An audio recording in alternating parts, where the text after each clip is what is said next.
мишки, хайде да правим тангул. То път ще ползвам банан, мандарина, киви и ябълка. Това е втора част, защото първа част, първо захарта ни се прегори, стана изгоряла, стана черна, имаше вкус на гадно, имаше вкус на прегорял карамел, въпреки че не съм пробвал.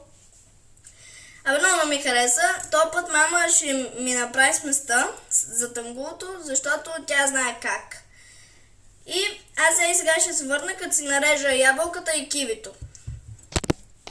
И така, хора, толкова захар. Значи, ето ни е тенджерката. И мама сипа поне едно малко тре. Ето до тук ми е, където е захарта. И сега мама отива да го разтопи с мъничко вода. Ето сега мама ще сипе. Да, е толкова. Хора, ето ни ги плодовете, готови. И сега чакаме сместа. Този път, вместо клечки за зъби, ще ползвам клечки за шишове. Извинете кучето ми, защото пак е решило нещо да спре, да си пази. И сега ще се върна, като ни е готова сместа. Така трябва да ни изглежда сместа. И сега първо ще започна с кивито. Топиме си го. Ето така.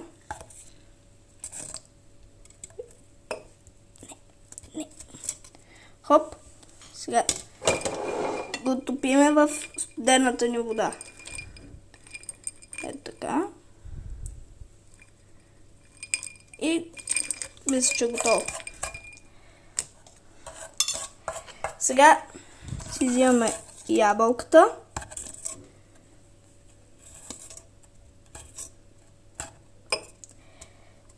И сега топим. Хайде.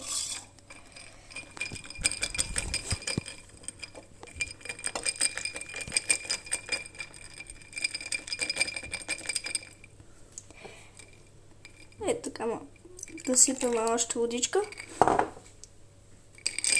И сега това е готово.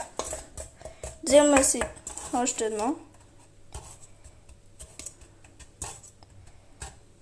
Сега трябва да сме по-бързи.